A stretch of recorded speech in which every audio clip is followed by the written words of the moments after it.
We've only just Should be doing this.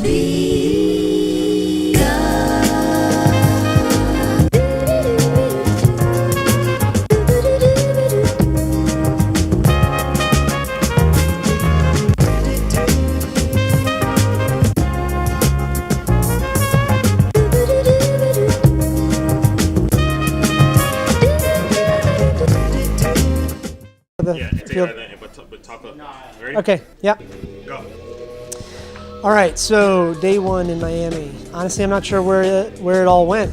I think we started the day out at the Knight Foundation at this huge round table, which is like, I guess, wherever the Justice League hangs out or whatever. But anyway, so we hung out at the Knight Foundation, and then from there we went to I think it was Miami-Dade College to visit the Magic Gaming and the Fashion Institute there. Got to meet some of the students, got to talk to the instructors, did a round table there.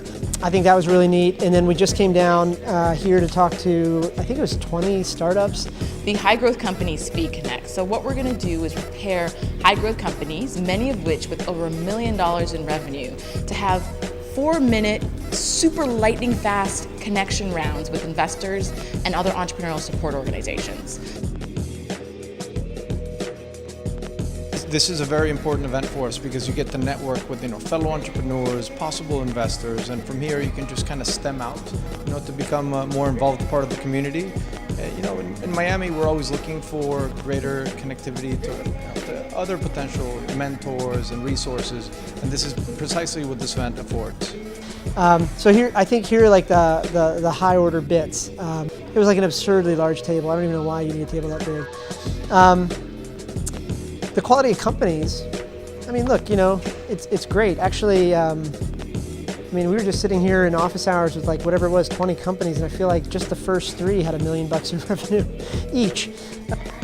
I think the fact is that like startups exist here for sure. That's not an issue. I guess maybe like final thoughts coming out of day one is that from an investor standpoint, Miami's fantastic, right? If you're looking for companies to invest in, it seems to me that like just hang around here for 24 hours and you'll find 3 or 4 good deals. I think we might be there already. So, and I think from a community standpoint though, I think there still seems to be, or feels like there's a gap between sort of, it seems like the number one thing that we've run into in day one in terms of like challenges that entrepreneurs face is that a lot of people outside of events like this aspire to be entrepreneurs, but we're just not reaching them. So I think from the investor standpoint, certainly there's opportunity here. You can invest in the companies are great. I think the other opportunity for the community leaders here is to really think about how we make it even more inclusive.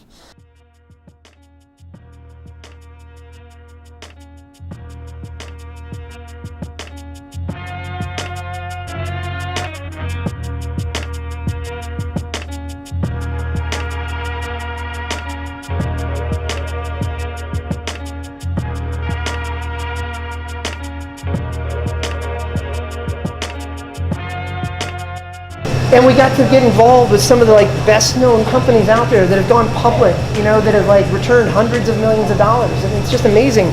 And it worked, and it proved the point that great companies start everywhere.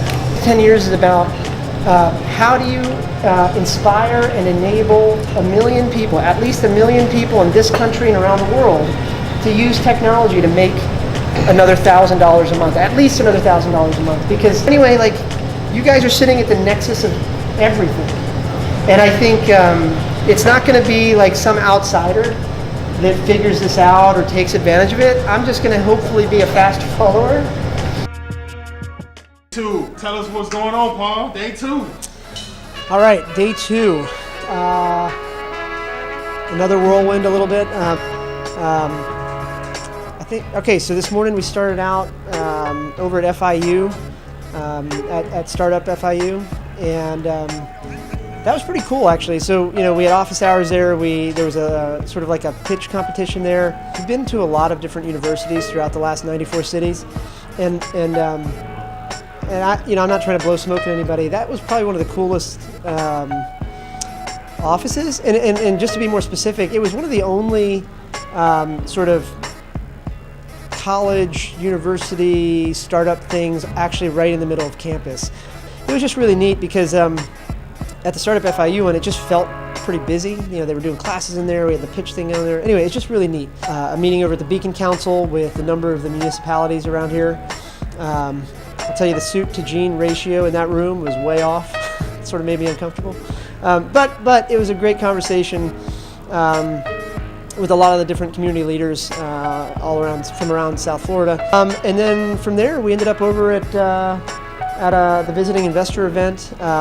Just finished up the breakout sessions.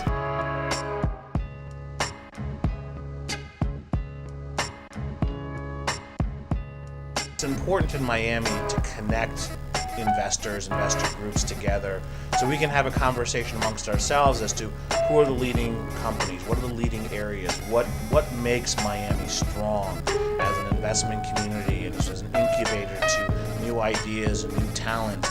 We are a gateway to South America, but we're also a gateway to ideas and to cultures cross-connecting, which makes it an interesting investment environment. You know, I think the one thing that's true is that, like, every time I go to one of these cities and just hang out with other investors and other people, other entrepreneurs, I actually, it's funny, they always thank me for coming, and I try to, like, thank them instead, because, like, you know, a lot of the stuff that I feel like I learn on these tours and in these rooms and stuff like that is stuff that you don't see on blog posts or any of that stuff. So, and that should be it for day 2.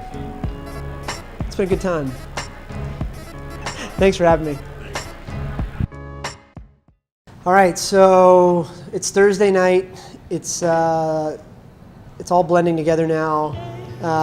But today was another packed day of just meeting entrepreneurs. We started, I think, at like 8 or 8:30 this morning. We basically sat in a room at the CIC all day meeting entrepreneurs, just in and out, in and out, in and out. It was good. It was really good.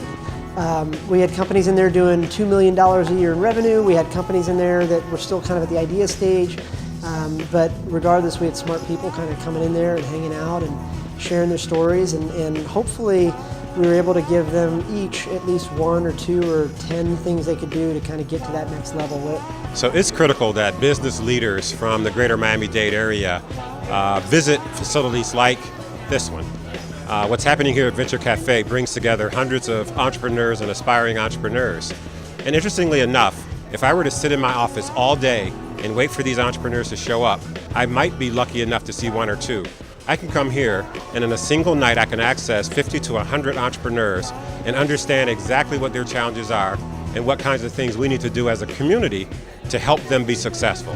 But anyway, it's been a good day, you know. I think, like, for anybody that thinks that Miami has a deal flow problem, you're wrong. It has a deal visibility problem. I think the entrepreneurs in the room, or the entrepreneurs around here, what they need to do is sort of level up their game and start to lead with traction and start to think about, you know, not only raising money from Miami investors, but also thinking about how to get the attention of investors as far away as Atlanta or Boulder or hell, Kelowna, British Columbia. And for the investors here in Miami, you know, one of the messages I've been sharing today for the ones I just met, I think we must have had like 40 or 50 people in this room. The investor's responsibility is not to only invest in your backyard. Your responsibility is to cast the widest net. Whether you get on an airplane and go, your job as investors is to look at as many deals as you can. In the worst case, when you come back to Miami and meet entrepreneurs, you'll be able to tell those entrepreneurs what you saw and help them level their game up. And in the best case, you'll come back to Miami and you'll see something here and you're like, man, that's even better than the stuff I saw over there. You know, I was talking to my family earlier tonight, and I was just saying, like, you know, the question is not if we're coming back. The question is when we come back. And it's 2 or 3 days. There were at least 4. I think there were at least 4 companies that we're going to be following up with to figure out an investment. So that's not going to take 2 months. Give me till like next Tuesday, and I'll figure it out. But hopefully we'll have even more investments here in Miami within the next week or so. Actually, you know what I'm going to say is Leanne and Liza and the rest of the team are like monsters in a good way. Like, they filled a room here, they like got us down here, they introduced us to everybody, and anyway, I'm just excited to see what Miami becomes over the next 5 years here. It's just amazing to see.